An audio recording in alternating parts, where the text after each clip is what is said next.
There we go.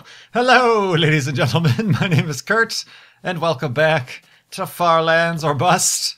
The one time I invite Wolfie, or, well, he kind of forced his way in to the hidey hole here. He doesn't bark for like 20 minutes. All right, you're going to have to get out of the way, because I need to make my way out. Excuse me. Oof, oof. Run. And we're good. But yeah, that was weird. Very rarely do I include all the silent time before the episode starts, but that time I think I'm going to, just to prove how crazy, what was that up there? How crazy interesting that was. East, west, Spoiler, and hi, ooh. Hi. And Farlands, let's get there. Today, let's do that today. No, just kidding. We're only on episode 198 of Farlands or Bust. It's going to be plenty more episodes until we reach the Farlands. But until then, we are raising money for Child's Play charity. Ooh, segue. We're raising money for Child's Play charity over at farlandsorbust.com. We passed the $7,000 mark this season, so we are at $7,027.28. And I don't have a boat. Damn. Not prepared, Kurt, not prepared. Woof, I know. Now you're barking like a madman. But yeah, $7,027.28. Going to Child's Play charity, helping get books, toys, and games to kids in hospitals worldwide. You can find out more about Child's Play charity at childsplaycharity.org. And of course, still going on, the Jason Statham initiative. Apologies, Jason Statham's going to beat me up if I keep calling it an incentive. The Jason Statham initiative is going on. That means I'd like to get us to $10,000, so just a little bit less than $3,000 left. $10,000 before the end of the year. We got about 3-ish weeks, am I right? 3 weeks to get that. I think we could do that. So $1,000 a week, guys. Just keep going to farlandsorbust.com to contribute. Use the chip-in widget on the homepage. And then I will get the Jason Statham buzz cut. Get a buzz cut job. Indeed. Also, I should address this because I keep getting questions. I'm still not sure, but for those of you who follow good friends from the Mindcrack server, BOO and Generic B, members of the B team, they are planning a kind of unofficial, well, I guess it's official for them, but unofficial B-team meetup in the Chicagoland area. And it is looking, at last update... Hello, Wolfie, don't push the boat like you just did. You know what, this world, or this ocean ends right here, so I might as well just disembark. Disembark? Guess not. There we go. They're planning the BT meetup in the Chicagoland area. They're looking at the 29th, Saturday, December 29th. I will refer you to their... I think there's a Reddit post on the Mindcrack Reddit. I'll refer you to that. Look at the video description for a link for all the details on that. Of course, being as they're meeting in the Chicagoland area, I've been getting a lot of questions. Is Kurt going to be there? Is Kurt going to be there? I cannot say for sure right now. Like I said, the weekends around the holidays before the end of the year, even though that's after Christmas, so it might be okay. The weekends for the holidays are a little bit tough for me. But I will say this. If we do reach the Jason Statham initiative prior, obviously before the end of the year, but prior to the 29th, I will definitely make more of a concerted effort to perhaps show up for the B-team meetup. And perhaps show up and show off my newly buzz-cutted hairdo. Buzz-cutted? What's the past tense? The... Whoa! The hell? Wolfie can fly! What was that all about? He came dropping out of the sky. Oh, that was funny. But yeah. So I mean, as a little bit further of an incentive, I know probably not that many people are planning on attending, as opposed to, say, the Minecon or anything like that, but yeah, as further incentive, reach that $10,000 before the 29th, and I will definitely make more of an effort to make an appearance at the B-Team meetup. Indeed. And something else I keep forgetting to do in this and my Mindcrack episodes. My cape! Speaking of Minecon, forgot to show off my cape. Wearing a cape. It actually matches. It's a little bit brighter of a blue, but it actually matches the suit I'm wearing, the blue suit, which is hope that doesn't work. Shift click for armor does not work in this version of Minecraft. But yeah, wearing the cape. It's I like it. I like it a lot. I like it better than the creeper cape. I think blue and gold works a little bit better than whatever the red and white that they had before for the previous Minecon. Wearing the cape. So yes, I have been to Minecon. That's what that shows. Of course, in Far Lands or Bust, I'm not going to be able to disable that because that option isn't part of Minecraft Beta 1.7.3. So I have a cape for good. Not that we ever look at myself in the third person, but it's there. We know it's there. I suppose for the newer versions of Minecraft, I'll be able to turn it off whenever I see fit. It will be especially helpful in versions when we start playing ultra hardcore again, because a cape, a bright blue and gold cape, is a little bit of a giveaway in terms of your location. Careful, Wolfie. I know you can fly, but you apparently fall better than you fly. Ooh, nice jump. So yeah, that's what's going on. I forgot where I left off that thought, but let's continue with another thought. This is episode 198. Of course, episode 200 is just a few away. I am planning on doing something a little bit out of the usual. I do have a little bit of a plan. I know during episode 100, we did an entire episode in 3D, enabling the red and blue 3D mode in Minecraft. I don't know if I'll be doing that again, maybe for like a Minecraft day, but I have another idea, although it does depend on certain environmental factors within the Far Lands or Bust world, so hopefully that works out.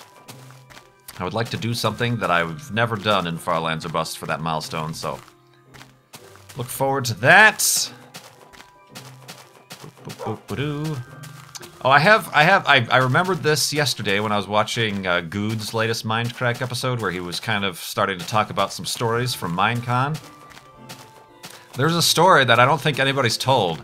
I think it's one of those things that I found to be a lot funnier than everybody else, but I feel like I should share it regardless, but I think I'm going to wait a little bit until the sun sets.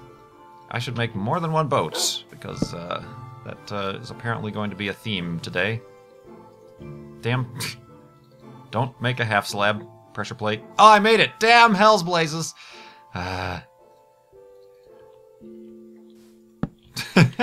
Random pressure plate.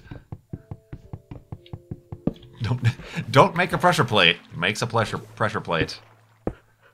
Random pressure plate of randomness. Get out of here, you. Alright, Wolfie, I know I'm going. He steps on the pressure plate. Well, I'm also drowning. Watch it, Wolfie. I don't want you to be inside the boat. There we go. Alright, well, there's a strange little monument to look back on. The Minecraft map. Oh, I gotta look. Oh, that's right. John, I believe, is your name, who helped me with the overworld map that's currently at farlandsorbust.com. I need to get back in contact with you, and yeah, we'll figure out something else. But I'll make a mental note. But yeah, I do have a very funny story from Minecon that we will tell if we can reach this beach. Reach the beach!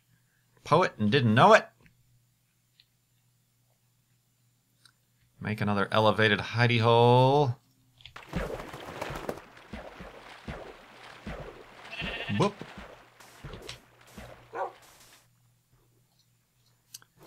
There we go. Whoa, watch it, Wolfie. I do not wish for you to be within the block. I will make this one sideways for no particular reason. Boop. That's a very nice waterfall. How that naturally just happened to go into this little pond. But there's no time for enjoying the vistas. It's time for sleep.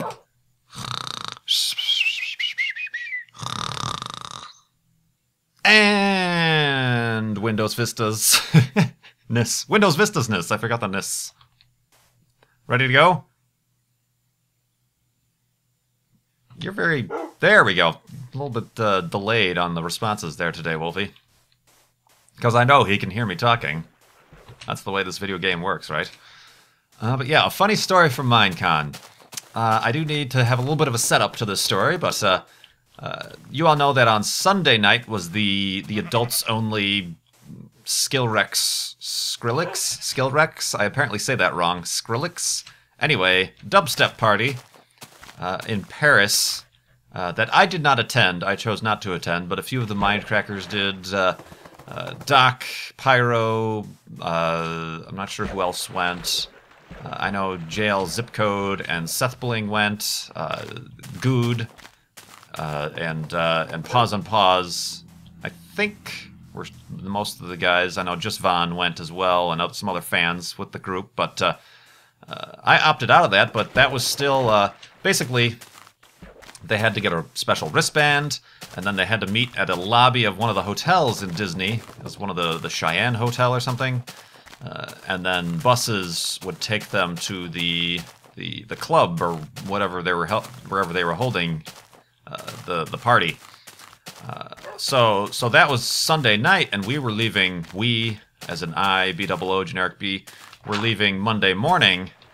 So that was going to be the last time we would see those guys who were heading to the party. So we joined them to that lobby of that hotel to see them off and say farewell for the last time for Minecon weekend. Well, I think we ate, did something else, and then, no, we recorded the podcast. That's right, we recorded the podcast, we ate, and then those guys were going to depart. Good had to, like, drop stuff off and change, so he went off. So we ended up finding the hotel, and it was this is essential to the story, a really hard to find lobby to this hotel. There were a bunch of very long hallways leading up to the lobby, and then we finally found it. And then we were all kind of waiting there, and there was a little bit of a back and forth between the people organizing it, because they're like, okay, how many people do you have? We have this many slots on this bus. If you have more than that, then we'll send the bus, and then you'll just have to wait for the next one, this or that. So we were waiting there, and also waiting for Good for quite a while. I'd say maybe half an hour or something like that.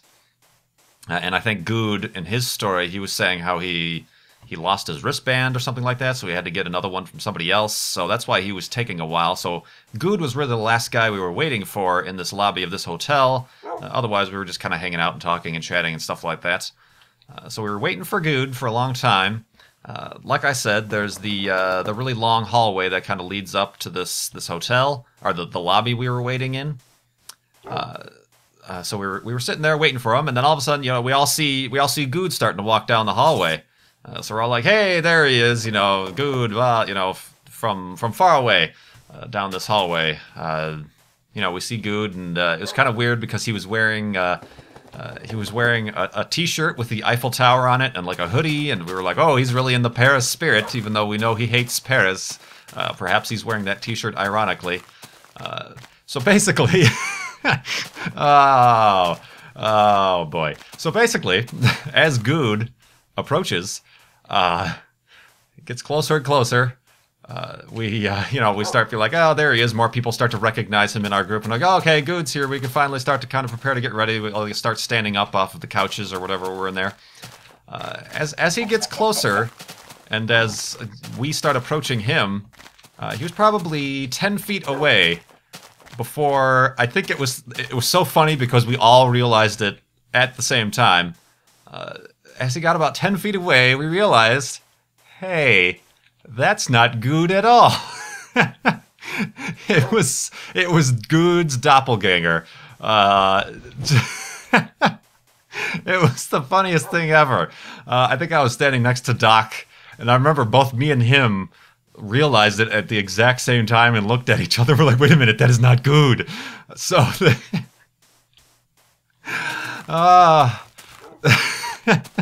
so this poor guy who happens to just look like Good, same height, same hair, same everything, in his Eiffel Tower t-shirt, was probably wondering, why are all these people so excited to see me? And you know, from a distance, I don't know if he heard us or what, but we realized all at the same time, that's not good. Oh, I feel like we should have explained to the guy. I don't think we did, but oh, that was hilarious. It was probably made more hilarious by the fact that we were all very exhausted and jet lagged still at that point at the end of Sunday after Minecon, but hey, good, yay, we finally made it. Yeah, all right, let's say goodbye and blah, blah, blah, blah, blah. Hey, wait a minute, that's not good. Oh, that was great. Woo, watch it, Wolfie. Hold on. We will flood the depths.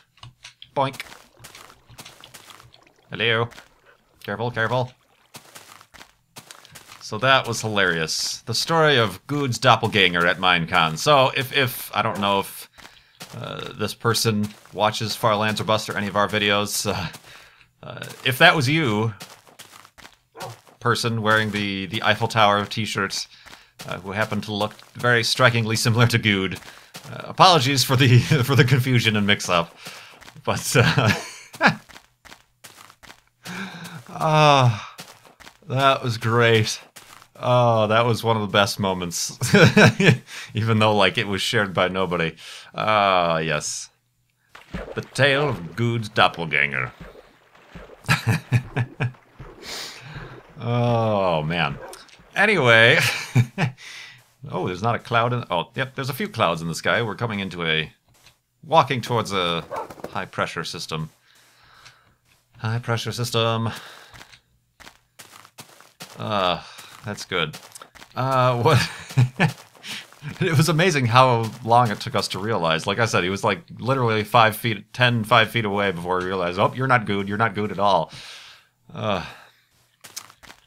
Indeed. So yeah, didn't have any videos go up on Monday.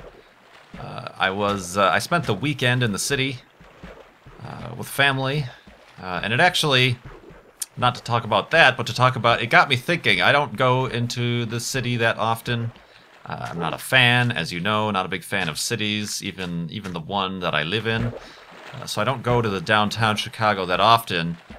But it got me thinking a little bit, and I don't know why, but it got me thinking about just the city infrastructure in general.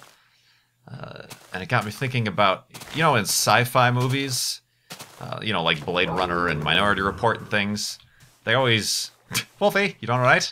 They always kind of depict future cities as like totally like getting built up and overexpanded and just being completely covered in concrete and like no nature, or you know, the cities sprawl out, or there's cities on top of cities, like, oh, the old city is like in ruins and things like that, so we just built a brand new city. You know, like in Minority Report, there's all this upper city with all these kind of crazy maglev car highway systems and things like that. They always depict them as that. I wouldn't call it a hypothesis, because I'm not sure it would actually come true, but my kind of thought is that these movies don't tend to factor in the internet, it would seem. What was that noise? I heard like a weird noise over here. They don't seem to factor in like the internet. You think about cities and why cities are developed, and where they're developed. They're developed because for kind of trade and business. That's why there's cities on the sides of lakes, or at the opening of river deltas, or, you know, on the coasts along shipping routes and things like that. And that's where the main sources of cities go. And you end up having skyscrapers because of instead of expanding outward, they expand upward. Outward, not upward, and always twirling towards freedom. So you think of cities as kind of hubs where people go to, you know, have jobs and do business and trade and markets and things like that. With the internet, or at least the way I'm seeing it, you don't need to physically be in the same spot as everybody else in order to do business with each other. It can be done remotely and digitally, and, you know, I guess telecommuting, I guess you could call it, or whatever. So I kind of feel like the city as an infrastructure is kind of a 19th, 20th century thing that that doesn't really need to continue being built upon. And of course, with the kind of collapse of the real estate markets, kind of is making sense. Now there's a lot of empty buildings and unfinished projects and constructions and things in cities and things like that. But let me continue on in a moment here. We do have to sleep. Boop, boop, boop, and a boop.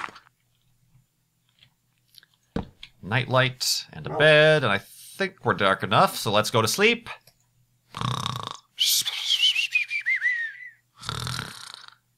Woof and a woofness, and a woofness. You sure waited a long time to start this episode with your woofness, so it's good that you're back on track. Speaking of which, let's have a snack. But yeah, cities, kind of a 19th, 20th century construct, and now with the internet, might not be as necessary. You know, and it's kind of, it seems like, are you not going to attack this pig, Wolfie, or what? There we go. Didn't know what hit him. I could kind of see a future as more and more people start to do business and earn their livings via the internet, you know, spreading out a little bit. And there's a little bit of that already, but that's more of urban sprawl, where the suburbs are getting further and further away from the cities, but there's still a connection to the city there, so I don't feel that that is exactly the process I'm considering. I'm kind of considering, you know, like sprawling out into smaller communities, or even just kind of independent, you know, like, I'm going to go live in the mountains. All I need is a high-speed internet access, and I will be able to do my business, my banking, my shopping, my, you know, everything kind of remotely, which is ideal for me as an introvert and socially awkward independent person. But you know, I kind of feel like the city in general isn't required. Now, whether or not, you know, this is all just my own personal kind of alternate reality, kind of the way I would prefer the utopian future to progress. That's not necessarily the way I think it probably is going to happen. I realize humans are, by nature, social creatures, so they're going to be bound to kind of group together like that. And I don't know, I almost think that spreading out into smaller pockets of smaller kind of self-sufficient communities, wouldn't that be a little bit more environmentally friendly than having these huge cities with smog and light pollution and water pollution and stuff like that? Wouldn't it be more environmentally and economically sustainable to be in kind of smaller, more naturally spaced out hubs? Wouldn't that make sense? You know, perhaps, you know, in cities are known as kind of hubs for crime because there are so many people. Is that any way related? I don't think so. There's nothing to say that, but just kind of a random thought that I had that perhaps you guys could discuss sensibly and respectfully. YouTube comments in the comments below. Just kind of a thought I had, because like I said, I don't go into the city that often, so it's never really something that's on the front of my head, taped to the front of my head, like a Farlands or Bus postcard, right, LD Shadow Lady? Inside reference. So that's just something that came up. I don't know. That's just kind of a thought and kind of a thing. I wonder if there are.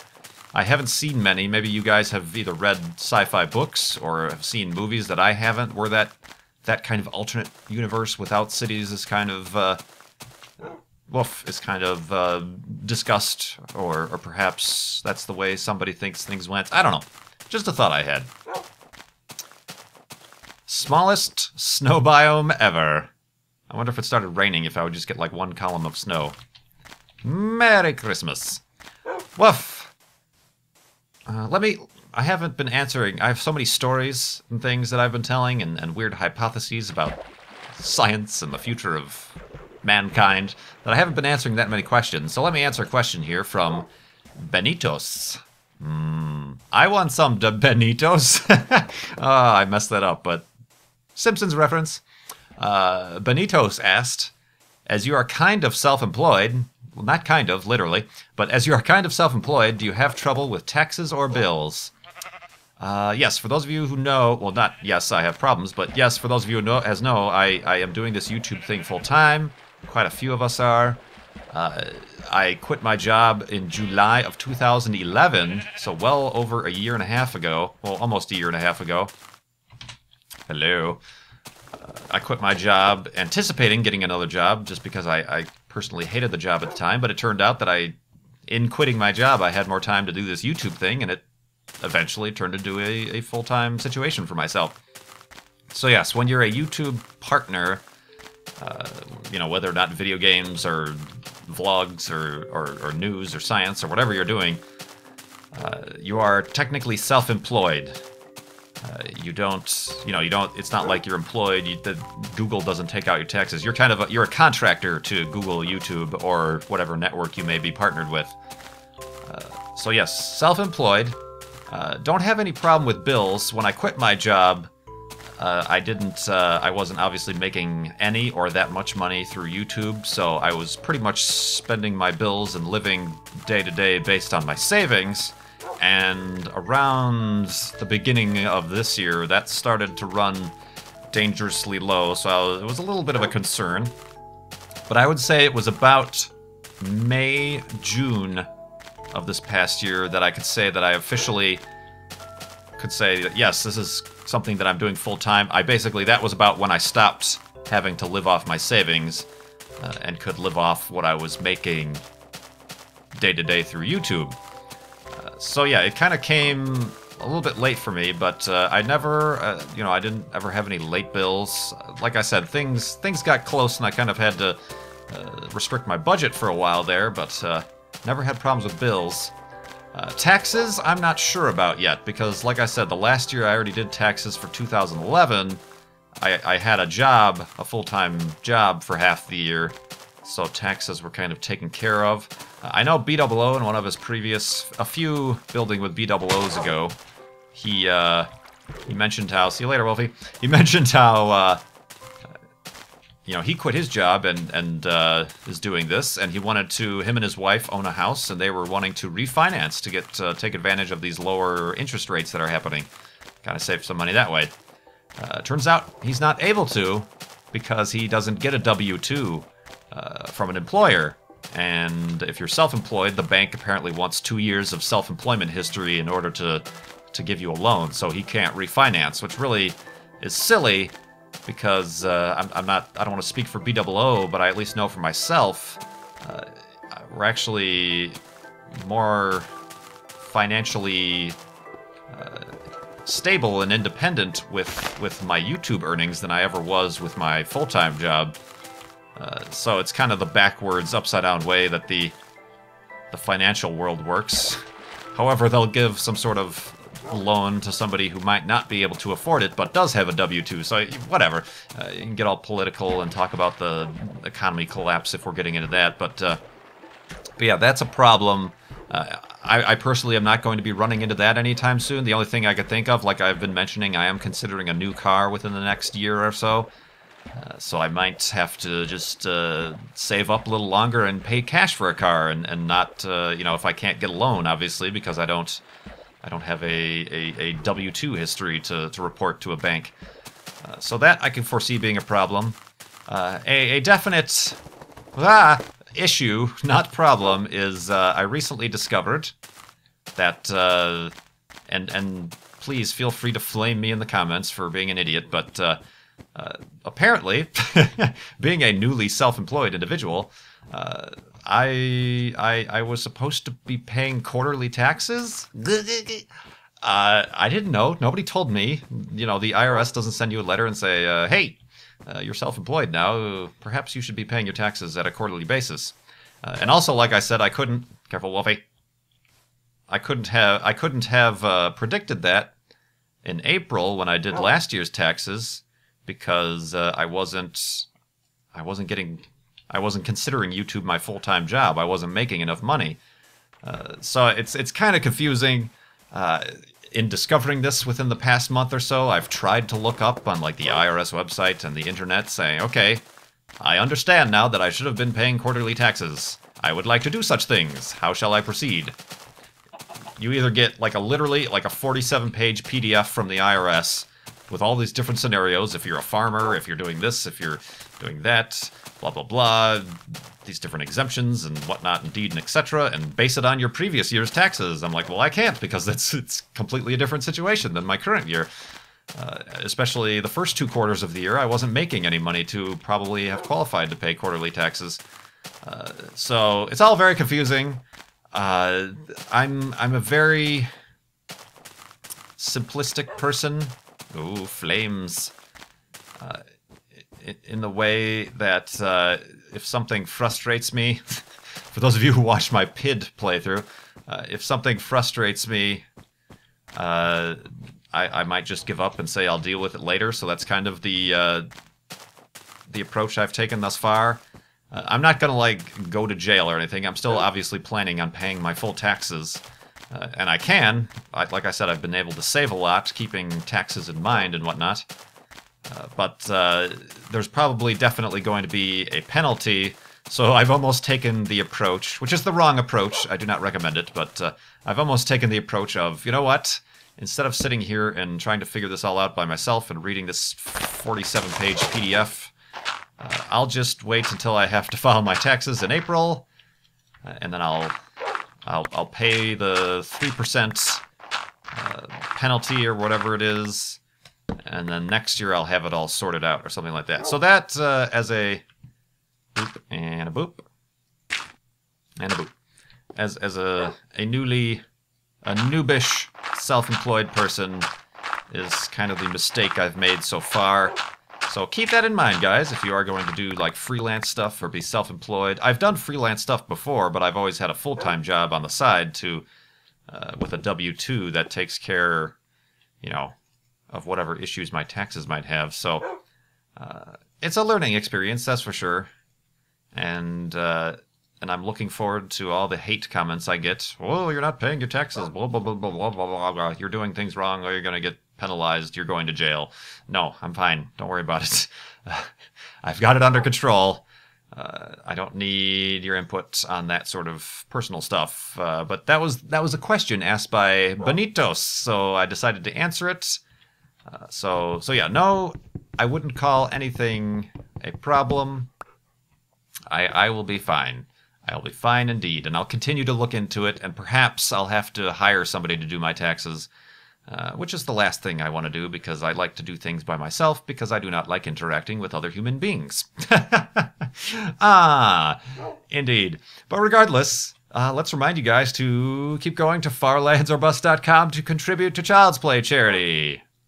Your donations are tax deductible. If you go to childsplaycharity.org, you can get their tax ID number, but and you will get a receipt. When you do donate through Child's Play Charity through Farlands or Bust, you're donating straight to Child's Play Charity. You're not donating to Farlands or Bust. It's going straight to childsplaycharity.org. You get a receipt that says that, so you can use that for your taxes. And then, like I said, all the information for using the tax deductible stuff is at childsplaycharity.org. Not me. Don't ask me those questions. Obviously, because I'm not even taking care of my own taxes. Lol. But yeah, that's over at farlandsorbust.com. $10,000 before the end of the year for the JASON Statham Initiative. And perhaps, if you can get that before the 29th, for the B-Team meetup I might attend. You guys can convince me to attend if we reach $10,000 before then. Indeed. But until then, thank you very much for watching this video. 2 more episodes until episode 200. And I have plans indeed, so look forward to that. My name is Kurt. Thanks for watching. I will see you next time.